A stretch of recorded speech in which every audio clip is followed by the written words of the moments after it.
Movie की कहानी शुरू होती है अमेरिका के पेंसिल्वेनिया शहर से, जहां पर गवर्नमेंट के कुछ साइंटिस्ट एक गुफा के अंदर रिसर्च के लिए गए हुए हैं, जहां पर उन्हें सफलता भी मिल जाती है। लेकिन इसी बीच उस गुफा से कुछ अजीब तरह के जीव बाहर आते हैं, जो उड़ते हुए सभी साइंटिस्ट को बड़ी ही बेरहमी से खत्म कर देते हैं। ये जीव किसी चमगादड़ की तरह उड़ते हैं और उनके ही तरह दिखते हैं, जो शायद आने वाले समय में पूरे अमेरिका के लिए एक खतरा साबित हो सकते हैं। अब मूवी की कहानी बढ़ती है आगे, जहाँ पर हम पेंसिल्वेनिया शहर में एली नाम की एक टीनेज लड़की को देखते हैं, जो अपने कानों से सुन नहीं पाती है और वो साइन लैंग्वेज यानी कि इशारों से अपनी फैमिली से इंटरेक्ट करती है। दरअसल 3 साल पहले एक एक्सीडेंट में वो अपने सुनने की क्षमता को पूरी तरह से खो चुकी है और उस एक्सीडेंट में उसने अपने ग्रैंड पेरेंट्स को भी खो दिया था और अब वो अपने पेरेंट्स के साथ पेंसिल्वेनिया सिटी में रहती है। उसका एक पालतू कुत्ता भी होता है जिसका नाम ओटिस होता है और वो सभी लोग अपनी लाइफ को फुल एंजॉय भी कर रहे होते हैं। लेकिन एली को उसके बेरेपन के कारण उसके सारे स्कूल के दोस्त उसका मजाक उड़ाते रहते हैं। एली का एक बॉयफ्रेंड भी होता है जिसका नाम रॉब होता है, जो एली को हमेशा सपोर्ट करता है और उसे यकीन दिलाता रहता है कि एली में कोई भी डिसेबिलिटी नहीं है और वो एली से आसानी से बात करने के लिए साइन लैंग्वेज भी सीख रहा था। अब थोड़े समय बाद हम एली की मॉम को देखते हैं, जो कि परेशान है क्योंकि एली अभी तक घर नहीं लौटी थी।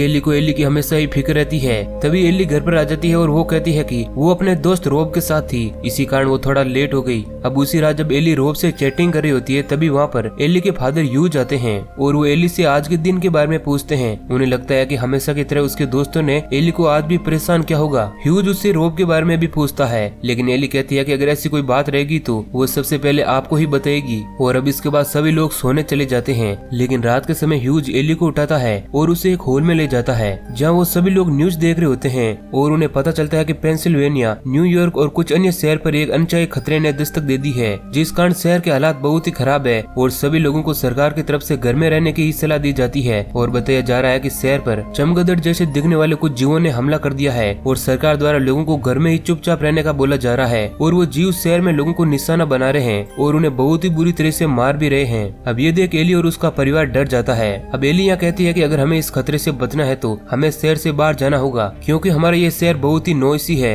और इस शहर में हम सर्वाइव नहीं कर पाएंगे, क्योंकि वो जीव शोर सुनकर लोगों की तरफ अट्रैक्ट होते हैं। अब एली की इस बात से वो सभी लोग एग्री करते हैं, जिसके बाद वो सभी शहर से बाहर जाने की तैयारी करते हैं, जहाँ पर ह्यूज का बचपन का फ्रेंड ग्लेन भी उनके साथ आता है, जो अपने पास सेफ्टी के लिए एक गन को भी रखता है और फिर जूड और ग्लेन के साथ उसकी कार में बैठ जाता है। अब सभी लोग अलग अलग 2 गाड़ियों से शहर के बाहर निकल जाते हैं, जहाँ कुछ दूरी पर चलने पर वो हाईवे पर फिलिंग स्टेशन से डीजल भरवाते हैं, जहाँ पर उन्हें एक स्ट्रेंजर नजर आता है जो उनकी कार को हाईजैक करने आया था और ह्यूज भी उसे गाड़ी की चाबी देने ही वाला होता है क्योंकि उसके हाथ में गन थी। तभी वहाँ पर ग्लेन आ जाता है, जो गन से उसे शूट करके घायल कर देता है और फिर वे सभी लोग उसे वहीं छोड़ आगे बढ़ते हैं, जहाँ पर जूड को फिलिंग स्टेशन पर हुए हादसे के बाद से अब बहुत ही डर लगने लगता है और वो ग्लेन की गाड़ी से उतरकर अपनी फैमिली के पास आ जाता है। अब हम देखते हैं कि सुबह हो चुकी है और वो लोग शहर के दूसरी छोर की ओर पहुंच चुके हैं, जहाँ पर उन्हें बहुत सारा ट्रैफिक मिलता है। अब ग्लेन उन लोगों को एक शॉर्टकट से शहर से बाहर ले जाता है, जहाँ रास्ते में ग्लेन की गाड़ी के सामने एक हिरन आ जाता है और इस दौरान उसकी गाड़ी खाई के अंदर जा गिरती है और वो बुरी तरह से घायल हो जाता है। ह्यूज उसे कार से निकालने की कोशिश करता है, लेकिन ग्लेन बुरी तरह से फंस चुका था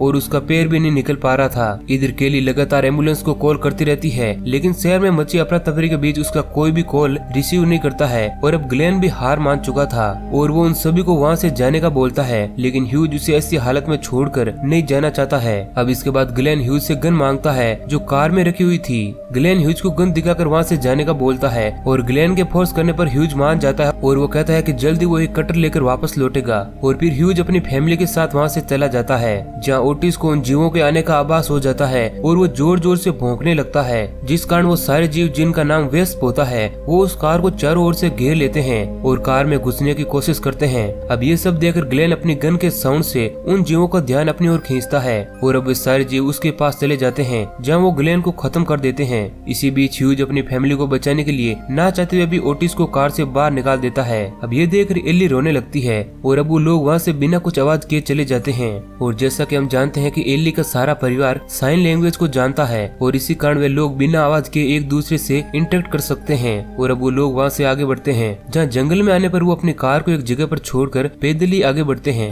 थोड़ी दूरी चलने पर उन्हें एक घर दिखाई देता है और वो उसी घर में रहने का सोचते हैं, जहाँ पर उन्हें एक बुढ़ी औरत मिलती है जिसे अंदाजा नहीं था कि शहर में चल क्या रहा है और वो एली के परिवार को वहाँ से भगाने के लिए जोर से चिल्लाती है, जिस कारण वो सारे वेस्प वहाँ पर आ जाते हैं और उस बुढ़ी औरत को नोच नोच कर खत्म कर देते हैं। अब वो घर पूरी तरह से खाली था और ह्यूज उसी घर में जाने का रास्ता खोजता है, क्योंकि उस घर के चारों ओर फैंस थी और इस कारण उसे कोई रास्ता भी नजर नहीं आता है। तभी उसे एक पाइप नजर आता है और वो सभी को वहीं बाहर छोड़कर अकेले ही घर के अंदर चेक करने जाता है कि घर में और कोई है तो नहीं, और वो देखता है कि घर में कोई नहीं है। जिसके बाद वो उन सभी को घर के पास आने का इशारा करता है और वो सभी लोग उसी पाइप से आगे बढ़ते हैं, जहाँ पाइप के अंदर जूड को एक पाइथन स्नेक नजर आता है। लेकिन वो किसी तरह अपने आप को चिल्लाने से रोक लेता है, लेकिन वो वेस्प उस सांप की साउंड को सुनकर वहाँ पर आ जाते हैं और उस सांप को खा जाते हैं। अब ये देखकर केली डर जाती है और वो चिल्लाने लगती है। इस कारण एक वेस्प उस पर हमला कर देता है और उसका पैर पकड़ लेता है। अब अपनी फैमिली को प्रॉब्लम में देखकर ह्यूज किसी तरह उस घर के गार्डन में रखी लकड़ी काटने वाली मशीन की मदद से उस वेस्प का ध्यान खींचता है, जिसके बाद वो सारे जीव वहाँ पर आ जाते हैं और उस मशीन से कटकर मारे जाते हैं। और इधर ये सारे लोग उस पाइप से घर के अंदर पहुँच जाते हैं। घर के अंदर आने पर वो देखते हैं कि केली का पैर बुरी तरह से जख्मी हो गया था और वो दर्द से करा रही है और उसके पैर को इन्फेक्शन से बचाने के लिए जल्दी मेडिसिन की जरूरत पड़ेगी। अब अगली सुबह होने पर एली और ह्यूज दोनों मेडिसिन लेने शहर में जाते हैं, जहाँ उन्हें पता चलता है कि शहर पूरी तरह से खाली है और उन्हें वहाँ पर कोई भी इंसान नहीं दिखता है, क्योंकि उन जीवों ने शहर के सभी लोगों को खत्म कर दिया था और हर जगह चारों तरफ सिर्फ सन्नाटा ही सन्नाटा था। उन्हें वहाँ एक मेडिकल शॉप भी नजर आती है और वो एंटीबायोटिक लेने उस शॉप में घुस जाते हैं, जहाँ पर उन्हें बहुत सारी बॉडीज दिखती है जिन्हें उन्हीं वेस्प ने मार दिया था और उन मरे हुए लोगों के पेट में वेस्प ने अपने अंडे भी दे दिए थे। अब ऐसा देख एली डर के चिल्ला देती है, जिस कारण वहाँ पर वेस्प आ जाते हैं, लेकिन ह्यूज फायर अलार्म ऑन कर देता है, जिस वजह से सारी शॉप में पानी गिरने लगता है। अब पानी की आवाज से उन जीवों का ध्यान भटक जाता है और इसी बीच ह्यूज और एली उस शॉप से बाहर आ जाते हैं, जहाँ उन्हें एक अजीब सा प्रीस्ट नजर आता है जो एली को अपने ग्रुप में शामिल करना चाहता है। और वो प्रीस्ट भी एली की तरह बोल नहीं सकता था क्योंकि उसकी जुबान कटी हुई थी, लेकिन वो शामिल होने से मना कर देते हैं और वहाँ से ह्यूज वापस घर आ जाता है, जहाँ पर वो केली को मेडिसिन देता है।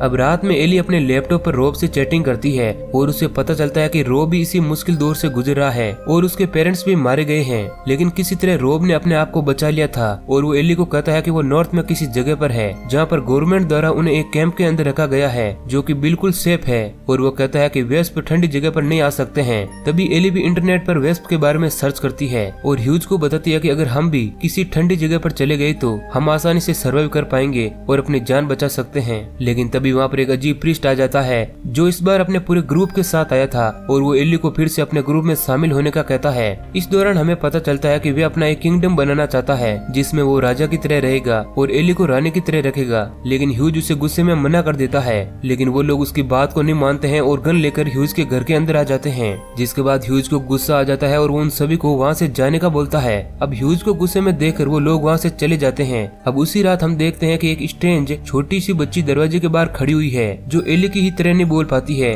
अब उसे अकेला देखकर ह्यूज उसे अपने घर के अंदर ले आता है, लेकिन उससे पता चलता है कि वो भी उसी प्रीस्ट ग्रुप का हिस्सा थी जिसे उन लोगों ने ही यहाँ पर भेजा था, और उसके कमर में बहुत सारे मोबाइल थे जो कुछ देर बाद एक साथ रिंग करते हैं, जिस कारण बहुत ही शोर होने लगता है। लेकिन ह्यूज उन मोबाइल्स को पानी के अंदर डालकर बंद कर देता है। अब यहाँ पर उन प्रीस्ट लोगों का प्लान था कि वो ह्यूज की फैमिली को वेस्प द्वारा मार देंगे और एली को यहाँ से लेकर चले जाएंगे। अब इसी दौरान वो एली को किडनैप करने की कोशिश भी करते हैं, लेकिन एली की ग्रैंड मदर लिन उन्हें ऐसा करने से रोकती है और उन्हें पकड़ने का प्रयास करती है और वो जोर से शोर मचाती है, जिस कारण वहाँ पर वेस्प आ जाते हैं और वो प्रीस्ट ग्रुप के सारे लोगों के साथ लिन को भी मार देते हैं। अब यह देख एली और उसका परिवार बहुत ही दुखी होता है और अब ह्यूज और उसकी फैमिली उस घर को छोड़कर वहाँ से चले जाते हैं और नॉर्थ की तरफ जाने लगते हैं, जहाँ पर वो प्रीस्ट के लोगों के साथ साथ उन जीवों से भी अपनी जान बचा सकते हैं। लेकिन कुछ दूरी चलने पर रास्ते में उन्हें प्रीस्ट और उसके ग्रुप के कुछ मेंबर मिलते हैं, लेकिन एली और उसकी सारी फैमिली अपनी पूरी पावर लगाकर उन सभी को मार देती है और इसके बाद वो सारे लोग चैन की सांस लेते हैं। अब वो सभी लोग नॉर्थ की तरफ आगे बढ़ते हैं, जहाँ पर उन जीवों का ज्यादा असर नहीं था और कुछ देर चलने पर वो सभी रिफ्यूजी कैंप पहुँच जाते हैं, जहाँ पर रोब पहले से ही मौजूद होता है और वहाँ पर गवर्नमेंट सभी लोगों का ख्याल भी रख रही है और साथ ही ज्यादा ठंड बढ़ने के कारण उन वेस्प की पावर भी कम हो रही थी। अब मूवी के लास्ट सीन में हम देखते हैं कि एली अब रोब के साथ मिलकर उन वेस्प को एरो से मार रहे होते हैं और अब एली भी मजबूत हो चुकी है और वो हर एक सिचुएशन में अपने आप को संभाल सकती है और इधर सारे लोग शांति के साथ अपनी जिंदगी जी रहे हैं और इसी सीन के साथ मूवी एंड हो जाती है। तो दोस्तों, अगर ये कहानी आपको पसंद आई है तो वीडियो को लाइक जरूर करें। ऐसे ही और इंटरेस्टिंग वीडियो पाने के लिए हमारे चैनल को सब्सक्राइब करें। धन्यवाद।